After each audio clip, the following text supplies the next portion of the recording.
tragique. Tout compte fait, il n'y a pas beaucoup de moments vraiment tragiques dans la vie des gens, surtout au Québec. S'il y a un pays à l'abri de tout, c'est bien ici. J'entends chaque jour des gens parler de la circulation à Montréal en disant c'est l'enfer. J'aimerais bien les voir en Syrie. Ouais. Alors c'est vraiment désolant parce que on a été tellement habitué à une espèce de cocon dans lequel on se love que on voit l'enfer dès que bon j'ai un rhume, c'est grave. Écoutez, non, il y a alors l'humour c'est une façon de mentir. Et puis en général, les gens se rendent pas compte du ridicule de ce qu'ils avancent. Alors autant en profiter. Dans les clubs de lecture, il y a quelque chose qui est ressorti parce qu'on m'a écrit suite à certaines rencontres à vous demander aujourd'hui quelle est la place des femmes, quelle place les femmes occupent dans votre œuvre. Bonne question. Il doit y avoir une thèse quelque part à l'université qui a abordé la chose. Vous la connaissez? Non? Moi non plus. Mais je suis sûr qu'il y a eu un travail là-dessus. J'ai toujours été, ça, mes amis ES le confirmeront, j'ai toujours vu aucune différence entre l'homme et la femme, sauf au plan sexuel, là. Mais au plan de l'esprit, au plan de l'expression, au plan de la responsabilité, à tous les niveaux, que ce soit politique, social, familial, individuel, je n'ai jamais vu de différence. Il y a des imbéciles chez les hommes, il y a des imbéciles chez les femmes. Il y a, moi, cette notion de la femme, là, pour moi, ça n'existe pas. Il y a des femmes, il n'y en a pas deux pareilles, Dieu merci. Et elles ont, les unes et les autres, elles ont des qualités. Et c'est exactement comme chez les hommes. Il y a, j'aime pas les abstractions, si vous voulez, de généraliser la femme, l'homme. Bien sûr qu'on n'a pas la même attitude vis-à-vis d'un camion quand on a 3 ans. Bon, mais c'est pas ça qui fait un drame. Hein. Alors, j'ai pas su s'il y avait une thèse sur les femmes. Par contre, Sûrement. sûrement. Mais en préparant cette rencontre, je suis tombée, excusez le mot, mais je suis tombée quelquefois sur quelque chose et je vais citer, j'aimerais vous entendre là-dessus. Êtes-vous d'accord avec ceux qui disent que vous êtes plus un essayiste, un moraliste, car vous avez parfois une propension à la démonstration qu'un romancier? Oui et non.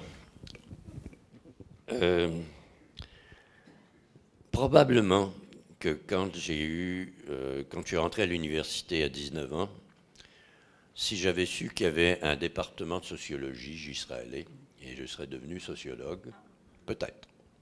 Mais Dieu merci, je ne suis pas devenu. Parce que finalement, la sociologie, c'est l'analyse des choses comme elles sont et je peux en faire sans être passé par là. Chacun de mes romans ne raconte pas ma vie intime, mes aventures, mes défauts, mes espoirs, ou ceux des gens que j'ai vus, bien qu'il y a dans tous ces romans des petits moments qui sont inspirés de souvenirs, de connaissances, de voyages, etc. Mais chacun de mes romans, je les écris, et ils évoluent d'année en année, pour comprendre ce qui arrivait à notre société québécoise, canadienne, française, catholique, et son évolution lente, sa recherche d'identité. Pourquoi est-ce qu'on est passé de Canadien à Canadien français, de Canadien français à Canadien québécois, de Canadien québécois ou de Québécois de souche, de Québécois de souche, Canadien français, etc. Pourquoi est-ce qu'on a additionné tout ça et pourquoi est-ce qu'on se posait des questions et dans quel contexte? Ça appartient à la sociologie, au monde des idées, vous avez raison, mais c'est sous forme romanesque que j'aborde ça. Le roman le plus clair à ce sujet, c'est un roman qui s'appelle Les Têtes à Papineau. J'ai écrit Les Têtes à Papineau à l'époque du premier référendum pour l'indépendance. Je me suis donné comme défi que j'avais un personnage qui était bicéphale. Il y avait 2 têtes, ça existe, des bicéphales, vous en avez vu peut-être dans les magazines. Ce bicéphale-là avait un côté francophone et l'autre un côté anglophone, comme tout Canadien français. Et ce bicéphale devait choisir s'il allait se faire opérer, parce qu'il y avait un médecin à Vancouver qui pouvait les séparer, avec les conséquences qu'on ne connaissait pas. Donc tout le roman consiste à une discussion entre les têtes sur ce qu'il faut faire, d'où ils viennent, les souvenirs qu'ils ont et quels choix ils font. Et au bout du compte, à la fin du roman, la fin est tragique et elle est celle qui s'est imposée et au bout du roman, et qui est finalement que c'est peut-être pas une bonne idée de se séparer. Alors là, évidemment, les péquistes m'en ont voulu.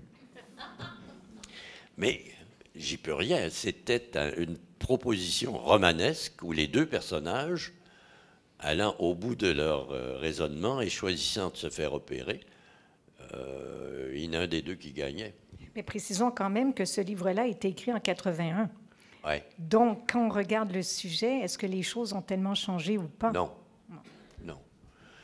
Je ne changerai pas une ligne, je crois, à quelques textes que j'ai écrits, soit sous forme romanesque, soit comme un...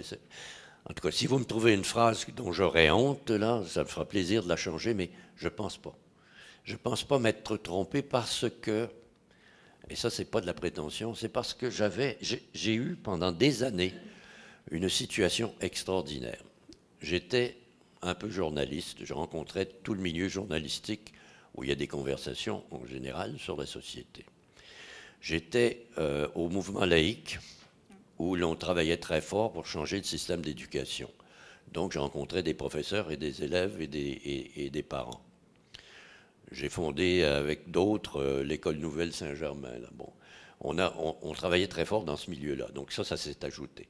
En même temps, j'étais cinéaste. Et quand vous avez une caméra, surtout à l'époque, aujourd'hui c'est moins vrai, mais à l'époque, vous pouviez rentrer chez un banquier et lui demander de se confier, comme vous pouviez rencontrer quelqu'un qui était au bien-être social et lui demander de se confier. Les gens se confiaient facilement. Un micro, une caméra, on rentrait dans tous les milieux. Donc, là aussi, j'accumulais des savoirs. Et au bout du compte, je pourrais en ajouter, là, mais au bout du compte, en faisant de la radio, etc., j'avais l'impression que je sentais ce qui se passait dans le Québec. Donc, j'ai jamais... je ne pense pas m'être trompé dans l'évolution de la société comme je la représentais dans les romans. Je ne crois pas. Ça, à l'époque même, dans les années 60, 70, je peux dire que je lisais tous les romans qui se publiaient. Comme Victor Lévy-Beaulieu. Ouais. Lui aussi disait ça, mais il dit maintenant, il s'en publie trop, c'est plus possible.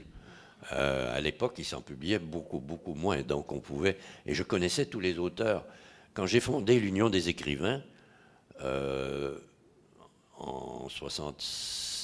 officiellement en 77, mais en fait, j'ai commencé à regrouper les écrivains en 76, parce que même si moi, mes livres étaient publiés en France et que je n'avais pas de problème de droit d'auteur, étant donné que là-bas, les choses sont très contrôlées, mais qu'ici, ça ne l'était pas du tout, et que beaucoup d'éditeurs ne payaient pas les droits d'auteur tout en profitant d'un système de subvention, et que je voulais qu'on participe quand même de façon adulte à une vie d'édition. Quand j'ai réuni tous les écrivains que je connaissais, qui existaient et qui avaient publié, on était 75. Aujourd'hui, l'Union des écrivains, ils sont plus de 2000. Alors, ça n'a rien à voir. Donc, pendant longtemps, c'est pas que la société se contrôlait, mais il y avait moyen de savoir. Essayez de dire aujourd'hui ce qu'est devenu le Québec. C'est une question que vous vouliez me poser. Je ne sais pas comment on peut faire. Non. Je ne sais pas. Il n'y a plus d'institution générale. À l'époque, vous aviez une petite idée de ce qui se passait dans le monde intellectuel et littéraire à travers Radio-Canada. Mais Radio-Canada est devenu un fourre-tout. C'est difficile de dire si c'est vraiment là que vous allez apprendre ça. Les journaux disparaissent, la critique disparaît. Il y a eu longtemps des critiques quand Gilles Marcotte ou Réginald Martel ou d'autres publiaient un article sur un livre. Ils le faisaient sérieusement et on le prenait au sérieux. Depuis ce temps-là, il y a eu... Les critiques se remplacent tous les 2-3 ans. Alors, il n'y a plus de fidélité, on ne sait plus à qui on a affaire, on ne sait pas si c'est juste ou pas. Enfin, c'est très dur de le trouver. Donc, les repères sont devenus dispersés. Alors, je ne pense pas qu'on pourrait faire ça aujourd'hui. Mais mes romans ont évolué avec la société tout en prétendant être des romans. Mais c'est rare aussi qu'un auteur peut se targuer d'avoir une expression qui est rendue à la mode, les têtes à Papineau. Vous parliez de ce titre-là tout à l'heure. Tout le monde a entendu à un moment donné ou l'a peut-être même utilisé. Vrai? C'est rare quand même. Qu'est-ce que ça vous fait quand quelqu'un emploie cette expression-là, mais qui est votre titre à vous? Ben d'abord, l'expression préexistait. Avant. Ben oui. On disait de quelqu'un qui était un peu gna-gna, on disait c'est pas la tête à Papineau.